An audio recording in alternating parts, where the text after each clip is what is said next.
Welcome back to the GSMC Chip Shot Football Podcast to dive into the second segment around the most electrifying duos that I am really looking forward to watching in this next year in the NFL.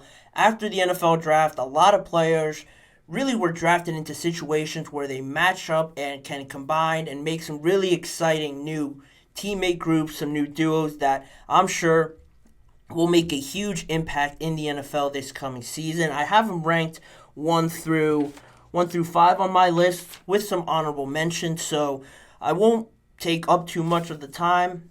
To start off on my list, number one, I have JJ McCarthy and Justin Jefferson on there as my number one for a few reasons, as you guys can see on your screen, but also you're talking about possibly the best receiver in the NFL, and J.J. McCarthy coming off probably the most momentum out of any quarterback in the draft, just coming off of winning that national championship, and the transition from the Michigan offense, all that talent they had on that side of the ball, and really all over their team, to Minnesota, where they have Aaron Jones, Justin Jefferson, like I mentioned, Jordan Addison, TJ Hawkinson, a great O-line, and playing under Kevin O'Connell as his offensive coordinator.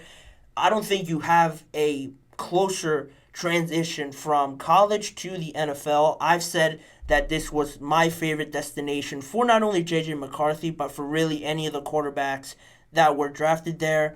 Minnesota didn't have to move up. He basically fell to them at their spot, so that works even more in their favor. And to just compare J.J. to the situation that was already there with Kirk Cousins. Obviously, he moves to Atlanta. You look at how they compare to each other. The physical traits with JJ, I think, surprised a lot of people, and he offers more physically in terms of being able to run with the ball, his escape ability. I think he has a bit more arm talent than Kirk Cousins, and just you get younger, the position as well does play a factor into my decision as to why I have JJ and Justin Jefferson as my most anticipated duo to watch in 2024. And just one other thing that I wanted to mention on this duo. You look at Kirk Cousins, and a big just problem people have with Kirk is, he has a great regular season. He was on his way to having probably his best one. But then you get to the playoffs, and it almost seems like you hit a wall, and you just hit the limit with Kirk Cousins not being able to move very far in the playoffs. That's always been a just gripe that people have with Kirk Cousins. Not to say that JJ now can come in and you can expect him to just move on and go late into the playoffs, but I think there is something to say about performing well in huge moments, significant moments, regardless of the context of it. You look at the Michigan game against Alabama. He made a couple big plays in that game. And then in the national championship, their offense played almost a flawless game to really roll over Washington and really just handle them with ease. And I think there's something to say in those moments, regardless if it's in the college level, the pro level, or just more amateur levels than that. Being able to perform in those moments, JJ doesn't seem to shrink away in those moments. So I think that will play a big part in just collaborating with this team, getting them to that next level that I think nobody will doubt that they have the talent to do it. They just need the quarterback and someone to lead them into that next step. I think JJ will do that with the help of Justin Jefferson. I think they're going to create a lot of noise in the NFC, pretty much up for grabs in that division and throughout the whole conference. I can see them sneaking up on a lot of teams and making a lot of noise in their first year together. And in saying that, I can move on to my second team I have on this list. That would be Caleb Williams and Rome Odunze from Washington. Caleb Williams being drafted out of USC. Both of them, my first rookie duo to come in on my list. Number 1 and number 9 selected in the NFL draft. Not much to say about Caleb Williams, the generational type of quarterback, the quarterback that the Bears never really had in their organization, the talent and just leadership and the kind of person you want at that position, that's unquestionable. I really don't have doubts about Caleb Williams, what kind of player he'll be. All the off-the-field stuff is, it doesn't really affect me in any sort of decision. He could do whatever he wants off the field as long as he's performing on the field. The rest of the stuff doesn't matter to me at all. Then you add Rome Odunze. You look at Rome. He comes into this draft class with a generational type of receiver with Marvin and Malik Neighbors as well. You put Rome Odunze in any other draft class, I think he's probably unquestionably the number one wide receiver in a lot of the recent draft classes that we've seen coming through the NFL. And on top of the talent that they're getting with these two, they've added a whole bunch of talent with Keenan Allen, DeAndre Swift, DJ Moore already on the team. Their offensive line is getting better. I think there are one or two spots that they would like to improve, but that's definitely the most ideal situation that any of these new quarterbacks that the Bears have been able to bring in have been faced with. Caleb is definitely walking into the best situation of any of these quarterbacks, and that's a huge testament to their general manager, Ryan Poles, their head coach, Matt Eberflus, really doing their due diligence to try and make this as easy for Caleb Williams, surrounding him with everything he needs, bringing in Rome Odunze as well. I think these two are going to form a very dangerous duo in the NFL. Again, in that NFC North, which overall as a division might be one of the most exciting in this year's NFL season. I'm definitely going to be tuning in to watching a lot of those games. You add the Lions in there as well, the Packers with all their young talent.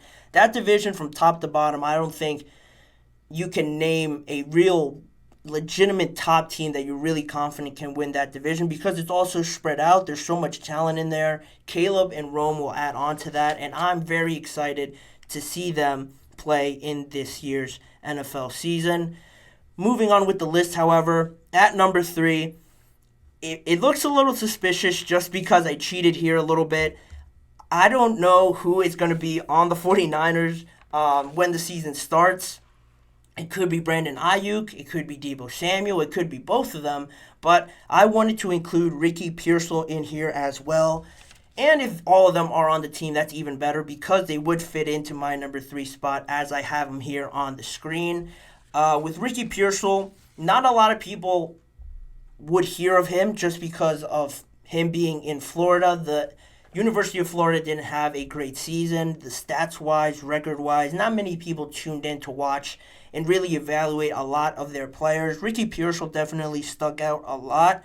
Might not have gotten the attention that the top 3 receivers did in this draft, but he is seriously a very underrated receiver that has a massive catch radius. That's the biggest thing I took away from him. His route running is pretty polished as well, but as a just catching anything that's near him, adjusting his body orientation, and adjusting to the ball in the air, I think he was one of the best receivers to do that in the draft. Adding him with Deebo and Ayuk, if you're able to keep all 3 and have all 3 on your team, I think each of them bring a little bit of something different to this equation. That if the 49ers are able to keep all 3, you add that to Christian McCaffrey, that offensive line, Brock Purdy having another year, George Kittle.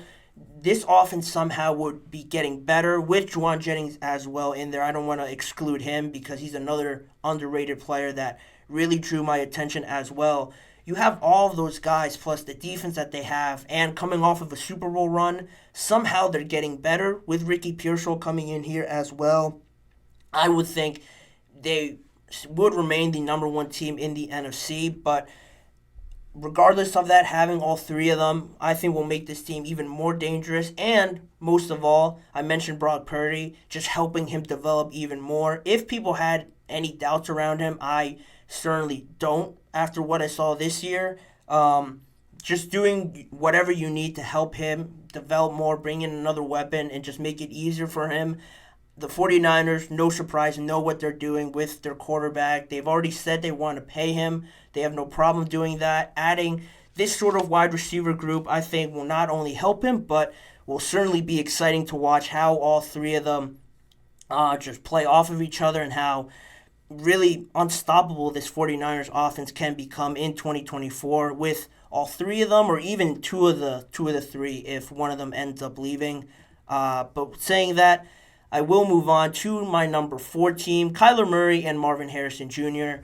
I had to have him on here. Marvin Harrison, I said before, to me is the most NFL ready player probably of the entire draft. And you add him with Kyler Murray, who gets a lot of stick, I think. I don't have him as probably a top 10, top 12 quarterback, but I think his arm talent is very underrated.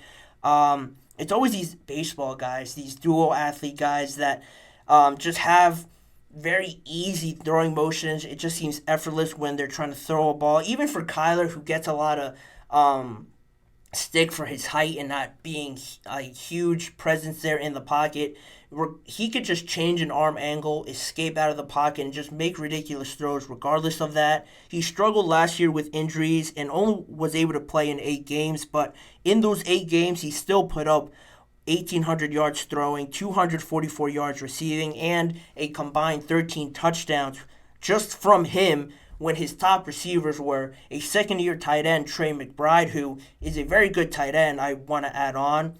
No stick against Trey McBride, but you're finally giving Kyler Murray one of these great generational wide receivers in Marvin Harrison Jr., coming from a family that has already done it at the highest level as well. And Marvin Harrison Sr., he already knows, the sort of process that this goes through.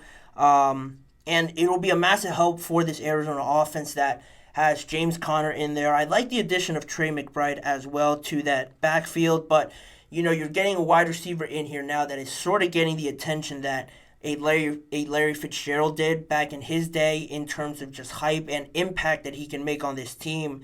Those are the type of comparisons people are making, and I think it's definitely warranted with the kind of player I expect Marvin Harrison to be. He's going to help this offense out a lot, but I don't expect them to compete for the division or the conference, even less. So, I have been here at number 4 because it's going to be a major upgrade, but they aren't any higher just because, in terms of results, I don't think it's going to change that much, but it is something certainly that they can build on and just change the dynamic of this offense, make it a little bit more exciting and a little bit more dangerous for these opposing defenses to try and game plan around. And with that, my last duo I have on here, I had to include them, the rookie duo for the Los Angeles Rams, Jared Verse and Brandon Fisk, both being drafted to the Los Angeles Rams, both coming from Florida State University. I think it's too good, too awesome to not have on here, included on here. And on top of the fact that they're both great players of need for the Los Angeles Rams. Jared Verse can add that edge presence that would add a lot to this young defense that needs some more pass pressure because of the retirement of Aaron Donald. You have guys in there like Kobe Turner at that position to try and replace Aaron Donald. There is a lot of pressure on there, obviously, because it's Aaron Donald trying to produce as much of the sacks and as the numbers that he did. Now you bring in Jared Verse, you bring in Braden Fisk. It alleviates that pressure off of the shoulders of Kobe Turner a little bit, as well as Byron Young, who they also drafted last year. So they have a good young nucleus there on the defensive side of the ball. They bring in 2 more guys that I expect to add a lot to this defensive line and overall on defense. Plus, I really like the additions that they added in free agency, like Tre'Davious White, Cameron Curl, Darius Williams in the secondary. Having all these pass rushers shuffling in and out, taking shifts almost, if you would, for lack of a better term, on first down, second down, on third downs. You have these guys rotating in. I think it makes this defense even more dangerous. Of course, there's going to be struggles and learning curves along the way, but I think bringing in 2 guys like this who are familiar with each other, played right next to each other on the defensive line, adds a lot to this Los Angeles Rams defense. I'm really looking forward to it to try and replace Aaron Donald, and I think they're going to be successful at it. I was impressed last year. I think they're doing a good job of rebuilding this team, making it a little bit younger with these recent draft picks. And just to cap it off here real quick, other duos that were close to making that list but just missed the cutoff a little bit are Dallas Turner, Jonathan Grenard, another pass rushing duo for the Minnesota Vikings, They were definitely one of the biggest winners in the whole draft just last week. Then again, the Rams are on here as well. Kyren Williams and Blake Corum. Similar players, I'm sure. I saw Sean McVay say that he saw a little bit of Kyren Williams in Blake Corum, so that makes sense. That's a dangerous duo as well. With how good Kyren Williams was and how good I think Blake Corum's going to be in the NFL, just coming from that Michigan program, I think that could be an underrated running back duo that we see in the NFC. Devontae Adams and Brock Bowers, I had to add them in there. Regardless of who's throwing them the rock, they could have me throwing them the ball, and I think I would do just fine getting Devontae Adams and Brock Bowers, two of the best at their position at the college level and at the NFL level. Their numbers that they usually get, they're that good. I think it was a great pick by the Raiders to just add more talent to them. They just about missed the list, but they're also somebody to keep an eye on. And then just to round it off, Patrick Mahomes and Xavier Worthy, of course, I had to have them on here. The rich just get richer in Kansas City. Patrick Mahomes has another weapon to throw to. The fastest guy ever recorded in NFL history at the Combine. He is now on the Chiefs, on their way potentially to a third Super Bowl in a row. He'll surely add to that campaign that they have going there. I had to include them at least on this list, on this segment. So that's it. That's my list. Those are my top 5 plus the honorable mentions. Let me know what you guys think of it in the comments below. Did I miss out on someone? Did I get the order wrong? Let me know all your guys' thoughts in the comment section on the live show or after the show as well. But in saying that, I am able to move on with the show. We'll go into another break right now, and on the other side, we'll get into another duo that is forming in 2024, Josh Allen and his new wide receiver, Keon Coleman. There was a little bit of an interaction between them after the fact that the Bills drafted Keon Coleman. I'll get into that and what Josh Allen texted him the night that he got drafted. So stick around and find out all of that stuff on the other side of this break just in a few seconds.